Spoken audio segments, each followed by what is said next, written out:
ಎಸ್ಸಿಪಿಯಲ್ಲಿ ದ್ವಿಭಾಷಾ ಸೂತ್ರ ಶಿಕ್ಷಣದ ಶಿಫಾರಸು ಮಾಡಲಾಗಿದ್ದು ಹಿಂದಿಗೆ ಕೊಟ್ಟಿದೆ. ಕನ್ನಡ ಮತ್ತು ಇಂಗ್ಲಿಷ್ನಲ್ಲಿ ಮಾತ್ರ ಶಿಕ್ಷಣ ಕೊಡಲು ಶಿಫಾರಸು ಮಾಡಿದ ಸಮಿತಿ 5ನೇ ತರಗತಿವರೆಗೂ ಮಾತೃಭಾಷೆಯಲ್ಲೇ ಶಿಕ್ಷಣ ಕಡ್ಡಾಯವಾಗಿ ನೀಡುವಂತೆ ಸಮಿತಿ ಶಿಫಾರಸು ಮಾಡಿದೆ. ಅಂದರೆ ವಿದ್ಯಾರ್ಥಿ ಆಂಗ್ಲ ಮಾಧ್ಯಮದಲ್ಲಿ ಓದ್ತಾ ಇದ್ರು ಆತನ ಮಾತೃಭಾಷೆಯಾದ ಕನ್ನಡದಲ್ಲೇ ಪಠ್ಯದ ವಿವರಣೆಯನ್ನು ಕೊಡಬೇಕು. ಇನ್ನು ರಾಜ್ಯ ಪಠ್ಯಕ್ರಮಕ್ಕೆ 1ನೇ ತರಗತಿ ದಾಖಲಾತಿ ವಯಸ್ಸಿಗೆ ರಿಲೀಫ್ ಕೊಟ್ಟಿದ್ದು 6 ವರ್ಷ ನಿಗದಿ ಮಾಡಿದ್ದು 5 ವರ್ಷ 9 ತಿಂಗಳಾಗಿದ್ರೂ ಕೂಡ ದಾಖಲಾತಿಗೆ ಅವಕಾಶವನ್ನು ಕೊಡುವಂತೆ ಶಿಫಾರಸು ಮಾಡಲಾಗಿದೆ.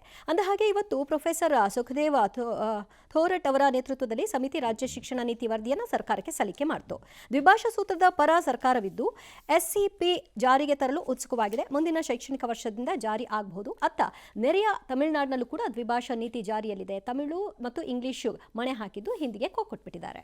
88 kg ಇದ್ದವರು ಈಗ 72 kg ಬಂದಿದ್ದಾರೆ. ಅಂದ್ರೆ 16 kg ವೆಯ್ಟ್ ಲಾಸ್ ಮಾಡ್ಕೊಂಡಿದ್ದಾರೆ. ಮೊದಲ ದಪ್ಪ ಬಾಳದಿ ಎಷ್ಟು ಮೇಯ್ ಬಿಟ್ಟಿದಿ ಎಷ್ಟು ದಪ್ಪದಿ ಅಂತೇಳಿ ನನ್ಗೆ ಹಾಸ್ ಮಾಡ್ತಿದ್ದು. ಈಗಿಲ್ಲ, ಈ ಸಲ ಬಾಳ ಸಣ್ಣ ಹುಡುಗಿಗೆ ಕಾಣತ್ತೆ ಅಂತ ನನಗೆ ಜನರು ಅಂತ. ಇದಕ್ಕೆ ಯಾವ ಸೈಡ್ ಎಫೆಕ್ಟ್ ಇಲ್ಲ. ನನ್ನ ಜೀನಿ ಸ್ಲಿಮ್ ತೊಗೊಂಡ್ ಫುಲ್ ಖುಷಿ ಇದನ್ನೀಗ.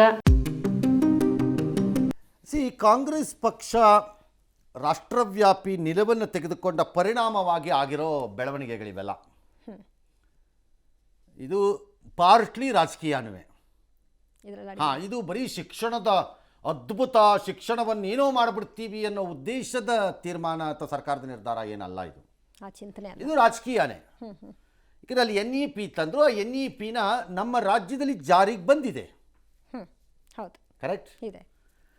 NEP ನಮಗೆ ಬೇಡ, SEP ಮಾಡಬೇಕು ಅಂತಾಗಿದ್ದರೆ 2 ವರ್ಷ ಆದಮೇಲೆ ಸರ್ಕಾರ ಇದನ್ನು ಮಾಡಬೇಕಾಗಿರಲಿಲ್ಲ. ನೀವು ಆ ಬಂದಿದ್ದ ದಿನನೇ ಮಾಡಬೇಕಾಗಿತ್ತು. ನೀವು ಆಗಲೇ ಆಲೋಚಿಸಬಹುದಿತ್ತು. ಅಲ್ಲ, ಇದು ಆಫ್ಟರ್ ಥಾಟ್. ಇದು ಆಮೇಲೆ ತಮಿಳುನಾಡು ಸರ್ಕಾರ ಕೈಗೆ ತಗೋತು, ನಾವು ಮಾಡಲ್ಲ ಅಂತೇನೋ ಗಲಾಟೆ ಆಯಿತು. ಒಬ್ಬೊಬ್ಬರಾಗ ಬಂದು ಹಿಂದಿ ಹೇರಿಕೆಯ ಭಾಗ ಆಯಿತು. Fair enough. ಈಗ ಬಟ್ NEP ಇದೆ ರಾಜ್ಯದಲ್ಲಿ ಜಾರಿಯಲ್ಲಿದೆ ಅದು. ಓಕೆ, ಅವರನ್ನು ನೀವು ಈಗ ಬದಲಾಯಿಸ್ತೀವಿ ಹೊಸ ಸ್ಕೀಮಲ್ಲಿ ಅನ್ಲಿಕ್ಕಾಗಲ್ಲ. ಮೋಸ್ಟ್ಲಿ ಅವ್ರಿಗೆ ಸ್ಕೀಮ್ ಮುಗಿಸೋವರೆಗೂ ಅವ್ರಿಗೆ ಬಿಟ್ಕೊಡ್ಬೇಕಾಗಿ ಬರುತ್ತೋ ಏನೋ. ಅವಕಾಶ ಇರುತ್ತೆ. ಯಾಕೆ ಈ ಪರಿಸ್ಥಿತಿ ಬಂತು? ಇದು ಕೇಂದ್ರ ಸರ್ಕಾರದ ಕಚಡ ಮತ್ತು ಮೂರ್ಖತನದ ಆಗಿದ್ದು. BJPನವ್ರದ್ದೇ ಇದು. BJPನವ್ರು ಬಂದಾಗೆಲ್ಲ ಹಿಂದಿ ಹೇರ್ತಾರೆ. ಅವ್ರಿಗೆ ಬೇರೆ ಕೆಲಸ ಇಲ್ಲ. ಅವ್ರಿಗೆ ಕರ್ನಾಟಕದಲ್ಲಿ ಒಂದು 5-6 ಜನ ಇದ್ದಾರೆ. ಅವರಂತೂ ರಾಜಕೀಯ ಸೈದ್ಧಾಂತಿಕ ನಿಲುವಿಗೋಸ್ಕರ ಹಿಂದಿನ ನಾನು ಅದರಲ್ಲೇ ತೇಲಾಡ್ಕೊಂಡು ಉಟ್ಕೊಂಡು ಈಜಾಡ್ತಿದ್ದೆ ಅನ್ನೋ ಟೈಪ್ ಆಡ್ತಾರೆ. ಇಲ್ಲಿ ಏನಕ್ಕೆ ಇರಬೇಕು ನೀವು? ಅದನ್ನು ರಾಷ್ಟ್ರೀಯ ಭಾಷೆ ಯಾವನು ಹೇಳಿದ್ರು ಅಂತ ನಾವು ಎಷ್ಟು ಸರಿ ಕೇಳಿದ್ದೀವಿ. ಹೇಳಿನೇ ಅರ್ಧ ಕೆರಳಿಸಿದ್ದು.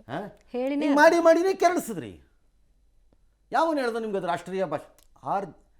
ಭಾಳ ಜಾಸ್ತಿ ಜನ ಮಾತಾಡ್ತಿರ್ಬೋದು, ಇರ್ಬೋದು. ಹಂಗಂದ್ಬಿಟ್ಟು ಆಪ್ಷನ್ ಕೊಡೋದು ಬೇಡವಾ? ಸರಿ, ಈಗೇನು ಮಾಡಿದ್ದಾರೆ? ಈಗ 2 ಭಾಷೆ, ಹಿಂದಿ ಇರುತ್ತೆ, ಇಂಗ್ಲೀಷ್ ಇರುತ್ತೆ. ಇಂಗ್ಲೀಷು ಹಿಂದಿ ಕನ್ನಡ ಇರುತ್ತೆ ಮತ್ತು ಇಂಗ್ಲೀಷ್ ಇರುತ್ತೆ ನಿಮಗೆ. ಇದು CBSE ಮತ್ತು ICSE ಆ ಸಿಲೆಬಸ್ಗೂ ಅಡಾಪ್ಟ್ ಆಗುತ್ತೆ ಅಂತ ಹೇಳಿದ್ದಾರೆ. ಅದು ಅಡಾಪ್ಟ್ ಆಗುತ್ತೆ. ಅಪ್ಪಿತಪ್ಪಿ ನ್ಯಾಯಾಲಯಕ್ಕೆ ಹೋಗಿ ಪರೀಕ್ಷೆಗೆ ಒಳಗಾಗಲೂಬಹುದು, ಇಲ್ಲದೇನೂ ಇರ್ಬೋದು. ತಮಿಳ್ನಾಡಲ್ಲಿ ಆಗಿಲ್ಲ ಅಂತಿದ್ದಾರೆ, ಇಲ್ಲಿ ಆಗುತ್ತೋ ಇಲ್ವೋ ನನಗೆ ಗೊತ್ತಿಲ್ಲ. ಇನ್ನು ನಾರ್ತ್ ಇಂಡಿಯಾಯಿಂದ ಯಾರು ಕೆಲವರೆಲ್ಲ ಬಂದ್ಗಿಂದು ಬಿಡ್ತಾರಲ್ಲ, ಅದಕ್ಕೆ ತಾನೇ ಕೇಂದ್ರದ ಸಿಲೆಬಸ್ಸನ್ನು ಮಾಡಿದ್ದಿದ್ದು. ಅವ್ರು ಮೂವ್ ಆಗ್ತಿರ್ತಾರೆ. ಈಗ ಡಿಫೆನ್ಸು, ಸೈನ್ಯದವರು, ಸರ್ಕಾರದ ಆಫೀಸರ್ಸು, ಇವರೆಲ್ಲ ಬ್ಯಾಂಕ್ಗಳದ್ದು ಇದೆಲ್ಲ. ಅವ್ರಿಗೆ ಮಾತ್ರ ಅವ್ರು ಬಂದಾಗ ಅವ್ರಿಗೆ ಹಿಂದಿ ಇರುತ್ತೆ, ಇಂಗ್ಲೀಷ್ ಇರುತ್ತೆ ಅವ್ರ ಮಾತೃಭಾಷೆಯಲ್ಲಿ. ಇನ್ನು ಉಳಿದವ್ರಿಗೆ ಕನ್ನಡ ಇರುತ್ತೆ, ಇದಿರುತ್ತೆ.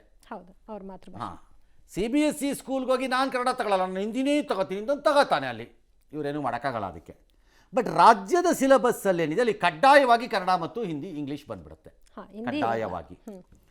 ಸೊ 3ನೇ ಭಾಷೆಯಾಗಿ ನಾವೆಲ್ಲ ಇದ್ದಾಗ ನಮಗೊಂದು ಆಪ್ಷನ್ ಇರ್ತಿತ್ತು. ಅಂದರೆ ಹಿಂದಿ ತಗೋಬೋದು ಅಂತಾನೋ ಅಥವಾ ಸಂಸ್ಕೃತ ತಗೊಂಡವ್ರಿಗೆ ಕನ್ನಡ ತಗೋಬೋದು ಅಂತಾನೋ ಆ ಥರ ಆಯ್ಕೆಗಳಿದ್ವು. ಅದಕ್ಕೊಂದು ಅದೆಷ್ಟು ಕಡಿಮೆ ಮಾರ್ಕ್ಸ್ ತಂದು ಎಕ್ಸಾಮು ಮಾಡ್ತಿದ್ರು. ನಮಗೊಂದು 50 ಮಾರ್ಕ್ದು ಆ ಥರದ್ದೇನೋ ಒಂದು ಎಕ್ಸಾಮ್ ನಡೀತಿತ್ತು. ಅದು ನಮಗೆ ಒಂದು ಎಕ್ಸಾಮ್ ನಡೆಯೋದದು.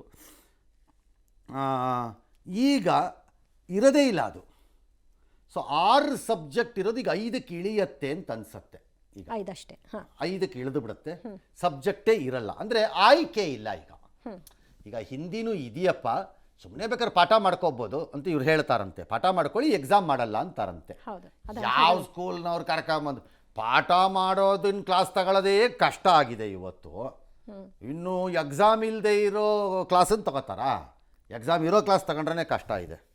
ಎಸ್, 6 ವರ್ಷದನ್ನ 5 ವರ್ಷ 9 ತಿಂಗಳು ಮಾಡಿರೋದು ಗುಡ್ ಒನ್. ಅದು ಭಾಳ ಮಕ್ಕಳುಗಳು ಬಾರ್ಡ್ರಲ್ಲಿ ಸಿಕ್ಕಾಕೊಂಡು ಭಾಳ ಒದ್ದಾಡ್ತಿದ್ರು ತಂದೆ ತಾಯಿಗಳು. ವ್ಯತ್ಯಾಸದಲ್ಲಿ ಆಮೇಲೆ ಈಗಿನ ಮಕ್ಕಳಿಗೆ 5 ವರ್ಷನೇ ಮಾಡ್ಬೋದು, ನೆಕ್ಸ್ಟ್ ಇನ್ನೊಂದು ಸ್ವಲ್ಪ ದಿನ ಹೋದರೆ 3 ವರ್ಷನೇ ಮಾಡ್ಬೋದು. ಅಷ್ಟು ಫಾಸ್ಟ್. ಅಪ್ಪ 4 ಇಯರ್ಸ್ಗೆ ಹಿಂಗಂದು ಅವ್ರ ಅಪ್ಪ ಅಮ್ಮಂದು ಠಕ್ ಅಂತ ಹಿಂಗೊಂದು ತೆಗೆದು ಹಿಂಗಂದು ಅವ್ರ ಅಜ್ಜಿ ಕಳಿಸಿರ್ತಾನೆ. ಅಯ್ಯಪ್ಪ, ದೇವರೇ ಕಾಪಾಡಬೇಕು ನೆಕ್ಸ್ಟ್ ಜನ್ರೇಷನ್. ಎಸ್, ಆ ವಿಚಾರದಲ್ಲಿ ನಾನು ಮೊನ್ನೆ ಹೇಳಿದ್ನಲ್ಲ, ಆ ಮಗು ಡೆತ್ ನೋಟಲ್ಲಿ ಹಾಗೆಲ್ಲ ಬರೆಯುತ್ತಾ, ಮೆಚುರಿಟಿ ಲಿಂಕ್ಸು, ಏನ್ರಿ ಇದು? Yes, okay.